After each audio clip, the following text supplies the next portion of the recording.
नमस्कार दोस्तों, स्वागत है आपका वनडे एग्जाम सेंटर में।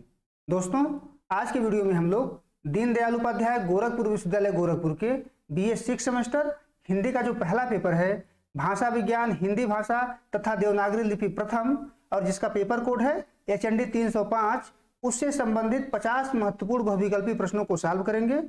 आपको बता दें कि जो HND 305 वाला पेपर है आपका, इससे संबंधित 50-50 प्रश्नों के 2 प्रैक्टिस सेट यहाँ पर हम लोग सॉल्व करेंगे। ये आपका पहला प्रैक्टिस सेट है। चलिए बिना देर के पहले प्रैक्टिस सेट को सॉल्व करते हैं। आपका पहला प्रश्न है, जिस विषय में भाषा का वैज्ञानिक अध्ययन करते हैं उसे भाषा विज्ञान कहा जाता है, यह कथन किसका है? यानी किसके द्वारा यह कथन कहा गया है? यह है डॉक्टर भोलानाथ तिवारी के द्वारा, बी है श्याम सुंदर दास के द्वारा, सी है बाबूराम सक्सेना के द्वारा और डी है इनमें से कोई नहीं। ए ऑप्शन आपका सही हो जाएगा। यह जो कथन है भोलानाथ तिवारी के द्वारा कहा गया है, तो पहले का ए ऑप्शन सही हो जाएगा। दूसरा प्रश्न है, जिन ध्वनि चिन्हों द्वारा मनुष्य परस्पर विचार विनिमय करता है उनको समष्टि रूप से भाषा कहते हैं, यह कथन किसका है? यानी किसके द्वारा भाषा की यह परिभाषा दी गई है? यह बाबूराम सक्सेना के द्वारा, बी है डॉक्टर भोलानाथ तिवारी के द्वारा, सी है सत्यनारायण त्रिपाठी के द्वारा और डी है हरदेव बाहरी के द्वारा। ए ऑप्शन आपका सही हो जाएगा। भाषा की जो यह परिभाषा दी हुई है ये बाबूराम सक्सेना के द्वारा दिया गया है। दूसरे का ए ऑप्शन आपका सही हो जाएगा। तीसरा प्रश्न है, निम्न में से कौन भाषा की विशेषता है? आपको बताना है कि इसमें से कौन सी विशेषता भाषा की विशेषता है। यह है यादृच्छिकता, बी है सृजनात्मकता, सी है परिवर्तनशीलता और डी है उपर्युक्त सभी। डी ऑप्शन आपका सही हो जाएगा। ऊपर की जो तीनों विशेषता हैं तीनों भाषा की विशेषता बता रही हैं, क्योंकि भाषा जो है माने हुए ध्वनि प्रतीकों की व्यवस्था होती है, यानी यादृच्छिक होती है। भाषा में सृजनात्मकता का गुण पाया जाता है और भाषा हमेशा बदलती रहती है, हमेशा परिवर्तनशील होती रहती है। डी ऑप्शन तीसरे का सही हो जाएगा। चौथा प्रश्न है, निम्न में से कौन सत्य नहीं है? आपको बताना है कि भाषा के संबंध में जो नीचे 4 कथन दिए गए हैं उसमें से कौन सा कथन सत्य नहीं है। यह भाषा अर्जित संपत्ति है, यह सही कथन है। भाषा एक सामाजिक वस्तु है, यह भी सही कथन है। भाषा पैतृक संपत्ति है, भाषा पैतृक संपत्ति नहीं होती है। भाषा स्थूलता से सूक्ष्मता की ओर गतिशील होती है, यह भी सही है। तो चौथे का सी ऑप्शन यहाँ पर आपका सही हो जाएगा। पांचवा प्रश्न है, भाषा शब्द की उत्पत्ति संस्कृत के किस धातु से हुई है? ए है भाष धातु, बी है भाष्य धातु, सी है भाषण धातु और डी है इनमें से कोई नहीं। ए ऑप्शन आपका सही हो जाएगा। भाषा शब्द की उत्पत्ति संस्कृत के भाष धातु से हुई है, तो पांचवे का ए ऑप्शन आपका सही हो जाएगा। छठा प्रश्न है, भाषा निश्चित प्रयत्न के फलस्वरूप मनुष्य के मुख से निस्तृत वह सार्थक ध्वनि समष्टि है जिसका विश्लेषण और अध्ययन हो सके, यह कथन किसका है? किसके द्वारा यह कथन कहा गया है?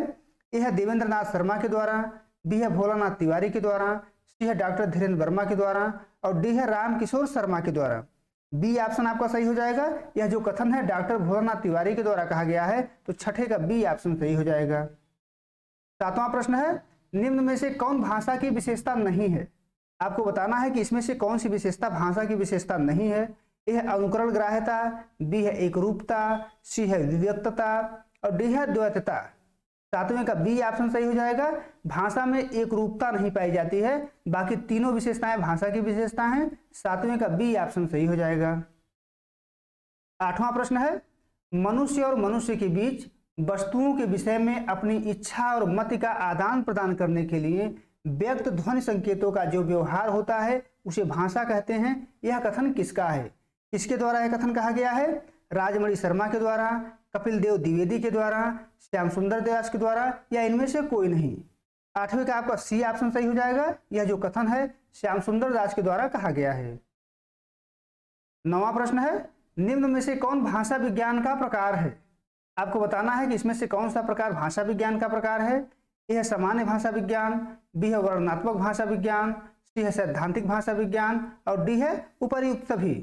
तो नौवें का डी ऑप्शन आपका सही हो जाएगा। ऊपर जो तीनों ऑप्शन है तीनों भाषा विज्ञान के प्रकार बता रहे हैं, तो नौवें का आपका डी ऑप्शन सही हो जाएगा। आगे बढ़ते हैं। 10वां प्रश्न है, भाषा विज्ञान का वह प्रकार जिसमें सभी भाषाओं से संबंधित सामान्य नियमों का अध्ययन किया जाता है कहलाता है, क्या कहलाता है? यह सैद्धांतिक भाषा विज्ञान, बी है सामान्य भाषा विज्ञान, सी है एककालिक भाषा विज्ञान और डी है बहुकालिक भाषा विज्ञान। 10वें का आपका ए ऑप्शन सही हो जाएगा, सैद्धांतिक भाषा विज्ञान। यानी सैद्धांतिक भाषा विज्ञान में भाषा से संबंधित सामान्य नियमों का अध्ययन किया जाता है। 11 नंबर प्रश्न है, वर्णनात्मक भाषा विज्ञान में अध्ययन किया जाता है। ए है सामान्य भाषा का, बी है विशिष्ट भाषा का, सी है दोनों का और डी है दोनों में से कोई नहीं। 11 का बी ऑप्शन आपका सही हो जाएगा।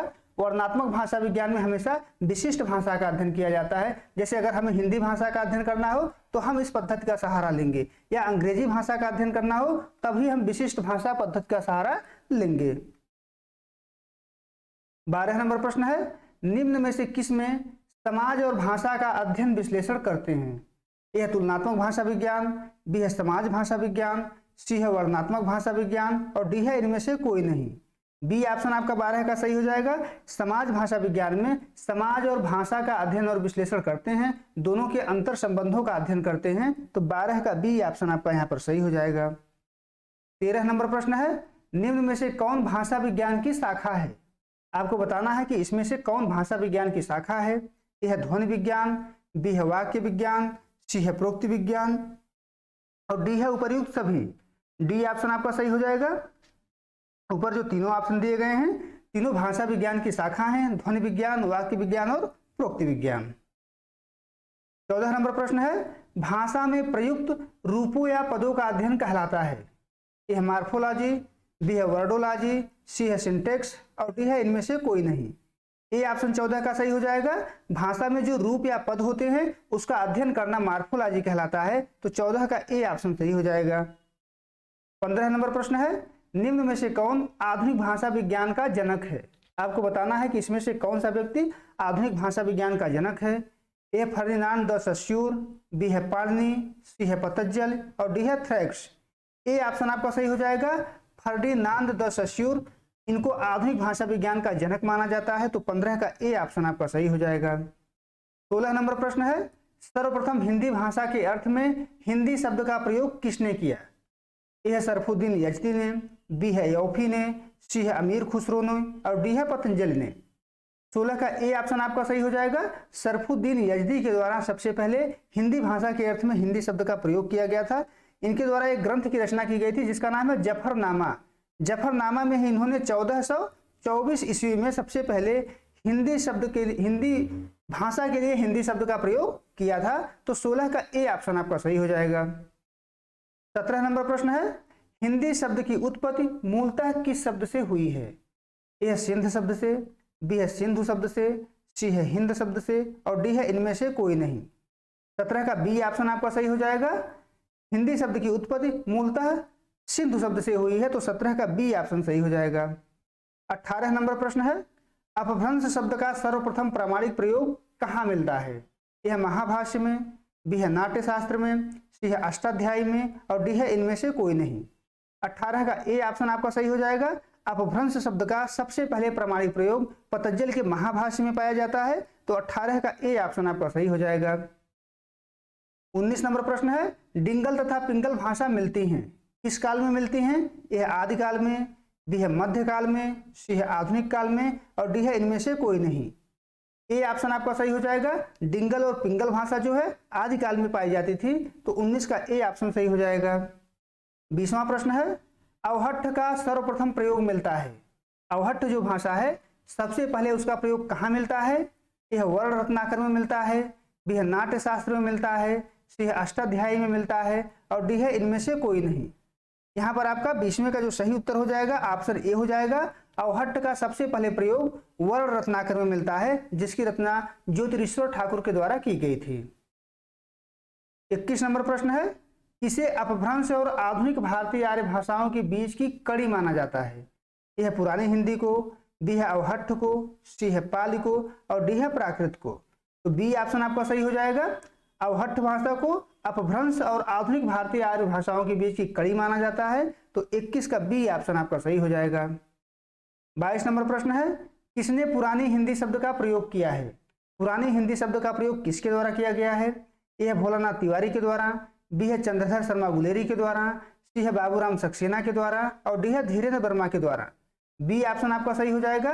पुरानी हिंदी शब्द का प्रयोग चंद्रधर शर्मा गुलेरी के द्वारा किया गया है। 22 का बी ऑप्शन आपका सही हो जाएगा।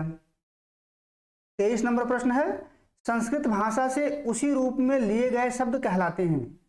तत्सम शब्द कहलाते हैं, तत्भव शब्द कहलाते हैं, देशज कहलाते हैं या विदेशज कहलाते हैं? तो ए ऑप्शन सही हो जाएगा, तत्सम कहा जाता है। यानी संस्कृत भाषा से संस्कृत के समान जो शब्द लिए गए हैं उसको तत्सम के नाम से जाना जाता है। 23 का ए ऑप्शन सही हो जाएगा। 24 नंबर प्रश्न है, निम्न में से कौन तत्सम शब्द नहीं है? आपको बताना है कि इसमें से कौन सा शब्द तत्सम शब्द नहीं है। ए है गोधूम, बी है अंधकार, सी है कुआं और डी है घृत। तो कुआं जो शब्द है वह तत्सम शब्द नहीं है, वो तत्भव शब्द है। कुआं का जो तत्सम शब्द होता है वो कूप होता है। तो सी ऑप्शन यहाँ पर आपका सही हो जाएगा। आगे बढ़ते हैं, 25 नंबर प्रश्न देखते हैं। निम्न में से कौन तत्भव शब्द नहीं है? आपको बताना है कि इसमें से कौन सा शब्द तत्भव नहीं है। ए है गधा, बी है खेत, सी है पत्थर और डी है मयूर। 25 का डी ऑप्शन आपका सही हो जाएगा। मयूर जो है तत्भव शब्द नहीं है, यह तत्सम शब्द है। इसका तत्भव शब्द होगा मोर। मयूर का जो तत्भव होगा वो मोर होगा। तो 25 का डी ऑप्शन आपका सही हो जाएगा। 26 नंबर प्रश्न है, किस प्रकार के शब्दों में लोक या अंचल के संस्कृति की महक होती है? ए है तत्सम शब्दों में, बी है देशज शब्दों में, सी है तत्भव शब्दों में और डी है विदेशज शब्दों में। बी ऑप्शन आपका सही हो जाएगा। जो देशज शब्द होते हैं उसमें अपनी माटी की मिठास होती है, अपनी लोक या अंचल की संस्कृति की महक होती है। तो 26 का बी ऑप्शन आपका सही हो जाएगा। 27 नंबर प्रश्न है, आल्पिन और गमला किस भाषा के शब्द हैं? ए है पुर्तगाली भाषा के, बी है चीनी भाषा के, सी है जापानी भाषा के और डी है तुर्की भाषा के। ए ऑप्शन आपका सही हो जाएगा। आल्पिन और गमला दोनों पुर्तगाली भाषा के शब्द हैं। तो 27 का ए ऑप्शन आपका सही हो जाएगा। 28 नंबर प्रश्न है, रिक्शा किस भाषा का शब्द है?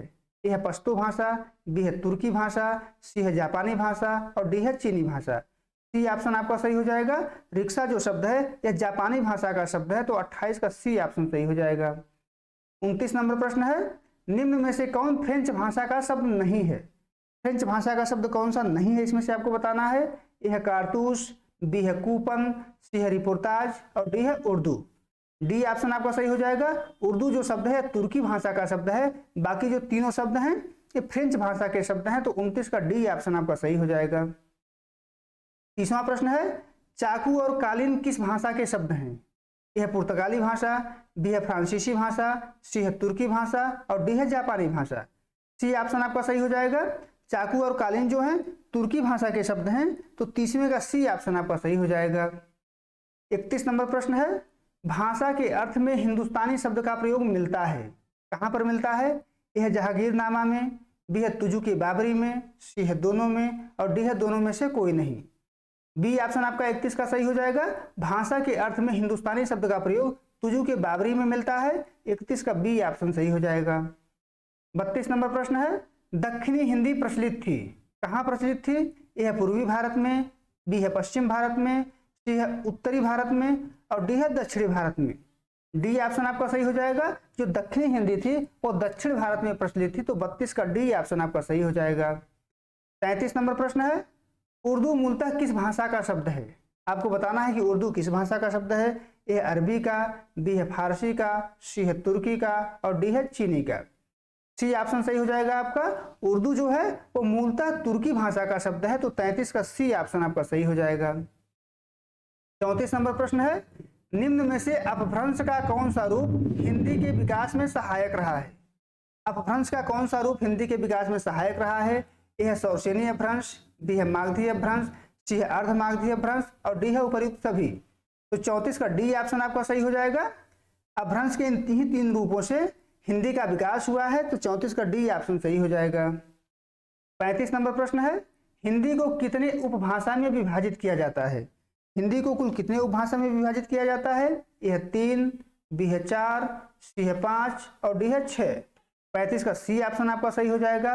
हिंदी को कुल 5 उपभाषा में विभाजित किया जाता है। पश्चिमी हिंदी, पूर्वी हिंदी, राजस्थानी हिंदी, पहाड़ी हिंदी और बिहारी हिंदी। आगे बढ़ते हैं, 36 नंबर प्रश्न है, पश्चिमी हिंदी का विकास किस अपभ्रंश से हुआ है? ए है सौरसेनी अपभ्रंश, बी है महाराष्ट्रीय अपभ्रंश, सी है मागधी अपभ्रंश और डी है अर्धमागधी अपभ्रंश। 36 का ए ऑप्शन आपका सही हो जाएगा। पश्चिमी हिंदी का विकास सौरसेनी अपभ्रंश से हुआ है। ए ऑप्शन आपका सही हो जाएगा। 37 नंबर प्रश्न है, निम्न में से कौन सी बोली पश्चिमी हिंदी के अंतर्गत आती है? कौन सी बोली पश्चिमी हिंदी के अंतर्गत आती है? ए है खड़ी बोली, बी है ब्रजभाषा, सी है हरियाणवी और डी है उपर्युक्त सभी। 37 का डी ऑप्शन आपका सही हो जाएगा। ये तीनों जो बोलियां हैं पश्चिमी हिंदी के अंतर्गत ही आती हैं, तो 37 का डी ऑप्शन सही हो जाएगा। 38 नंबर प्रश्न है, निम्न में से कौन ब्रजभाषा का क्षेत्र है? ए है मथुरा अलीगढ़ मैनपुरी, बी है झांसी जालौन हमीरपुर, सी है रामपुर मुरादाबाद बिजनौर और डी है इनमें से कोई नहीं। 38 का ए ऑप्शन आपका सही हो जाएगा। मथुरा अलीगढ़ और मैनपुरी वाला जो क्षेत्र है वहीं ब्रजभाषा बोला जाता है, तो 38 का ए ऑप्शन सही हो जाएगा। 39 नंबर प्रश्न है, खड़ी बोली का कौरवी नामकरण किसने किया? ए है ग्रियर्सन ने, बी है राहुल सांकृत्यायन ने, सी है कोलब्रुक ने और डी है बांकीदास ने। 39 का बी ऑप्शन आपका सही हो जाएगा। खड़ी बोली का कौरवी नामकरण राहुल सांकृत्यायन के द्वारा किया गया था। 40 नंबर प्रश्न है, पहाड़ी हिंदी की बोली है? ए है कुमाऊनी, बी है गढ़वाली, सी है दोनों और डी है दोनों में से कोई नहीं। सी ऑप्शन आपका सही हो जाएगा। कुमाऊनी और गढ़वाली दोनों जो है पहाड़ी हिंदी की बोली हैं। 40 का सी ऑप्शन आपका सही हो जाएगा। 41 नंबर प्रश्न है, पूर्वी हिंदी का उद्भव हुआ है? आपको बताना है किस अपभ्रंश से पूर्वी हिंदी का उद्भव हुआ है। ए है सौरसेनी अपभ्रंश, बी है मागधी अपभ्रंश, सी है अर्ध मागधी अपभ्रंश और डी है इनमें से कोई नहीं। 41 का सी ऑप्शन आपका सही हो जाएगा। अर्ध मागधी अपभ्रंश से ही पूर्वी हिंदी का उद्भव हुआ है। 41 का सी ऑप्शन सही हो जाएगा। 42 नंबर प्रश्न है, निम्न में से कौन पूर्वी हिंदी की बोली है? इसमें से कौन सी बोली पूर्वी हिंदी की है? ए है अवधी, बी है बघेली, सी है छत्तीसगढ़ी और डी है उपर्युक्त सभी। डी ऑप्शन आपका सही हो जाएगा। अवधी, बघेली और छत्तीसगढ़ी तीनों जो है पूर्वी हिंदी की बोली हैं। डी ऑप्शन आपका सही हो जाएगा। 43 नंबर प्रश्न है, निम्न में कौन अवधी का क्षेत्र है? आपको बताना है कि इसमें से कौन सा क्षेत्र अवधी का है। यह लखनऊ बहराइच गोंडा, बी है महाराजगंज मऊ आजमगढ़, सी है एटा बदायूं बरेली और डी है रामपुर मुरादाबाद। तो ए ऑप्शन आपका सही हो जाएगा। लखनऊ बहराइच गोंडा का जो क्षेत्र है इसी के आसपास अवधी बोली जाती है, तो 43 का ए ऑप्शन सही हो जाएगा। 44 नंबर प्रश्न है, हिंदी के किस उपभाषा का विकास मागधी अपभ्रंश से हुआ है? ए है पहाड़ी हिंदी का, बी है पूर्वी हिंदी का, सी है बिहारी हिंदी का और डी है पश्चिमी हिंदी का। 44 का सी ऑप्शन आपका सही हो जाएगा। बिहारी हिंदी का विकास मागधी अपभ्रंश से हुआ है, तो 44 का सी ऑप्शन सही हो जाएगा। 45 नंबर प्रश्न है, निम्न में से कौन बिहारी हिंदी की बोली है? आपको बताना है कि इसमें से कौन सी बोली बिहारी हिंदी की है। ए है भोजपुरी, बी है मगही, सी है मैथिली और डी है उपर्युक्त सभी। डी ऑप्शन सही हो जाएगा। बिहारी हिंदी के अंतर्गत 3 बोलियां आती हैं, भोजपुरी, मगही और मैथिली। 45 का डी ऑप्शन सही हो जाएगा। 46 नंबर प्रश्न है, भोजपुरी का नामकरण किया था? आपको बताना है कि भोजपुरी का नामकरण किसके द्वारा किया गया था। ए है ग्रियर्सन के द्वारा, बी है रेमंड के द्वारा, सी है कोलब्रुक के द्वारा और डी है इनमें से कोई नहीं। 46 का बी ऑप्शन आपका सही हो जाएगा। भोजपुरी का नामकरण रेमंड के द्वारा किया गया था। 46 का बी ऑप्शन सही हो जाएगा। 47 नंबर प्रश्न है, निम्न में से भोजपुरी का क्षेत्र है? ए है आगरा मथुरा अलीगढ़, बी है गोरखपुर आजमगढ़ बनारस, सी है झांसी जालौन हमीरपुर और डी है अयोध्या और गोंडा। बी ऑप्शन आपका सही हो जाएगा। गोरखपुर आजमगढ़ बनारस का जो क्षेत्र है इसी के आसपास भोजपुरी बोली जाती है। 47 का बी ऑप्शन आपका सही हो जाएगा। 48 नंबर प्रश्न है, बिहारी हिंदी नामकरण किया गया था? किसके द्वारा बिहारी हिंदी का नामकरण किया गया था? यह ग्रियर्सन के द्वारा, बी है राहुल सांकृत्यायन के द्वारा, सी है रेमंड के द्वारा और डी है इनमें से कोई नहीं। 48 का आपका ए ऑप्शन सही हो जाएगा। ग्रियर्सन के द्वारा बिहारी हिंदी का नामकरण किया गया था, तो ए ऑप्शन 48 का सही हो जाएगा। 49 नंबर प्रश्न है, निम्न में से कौन राजस्थानी हिंदी की बोली है? ए है मारवाड़ी, बी है मालवी, सी है मेवाती और डी है उपर्युक्त सभी। डी ऑप्शन सही हो जाएगा। ऊपर जो तीनों बोलियां दी गई हैं, मारवाड़ी, मालवी और मेवाती, तीनों राजस्थानी हिंदी की बोली हैं। आपको बता दें कि राजस्थानी हिंदी के अंदर कुल 4 बोलियां आती हैं, चौथा जो है वो जयपुरी है। 50 नंबर प्रश्न है, किस बोली को बैसवाड़ी के नाम से जाना जाता है? यह है ब्रज, बी है अवधी, सी है खड़ी बोली और डी है भोजपुरी। बैसवाड़ी के नाम से अवधी को जाना जाता है, तो 50वें का बी ऑप्शन सही हो जाएगा। उम्मीद है दोस्तों आपको ये वीडियो पसंद आया होगा। आप हमारे चैनल को सब्सक्राइब करिए, वीडियो को लाइक करिए, शेयर करिए। बहुत बहुत धन्यवाद।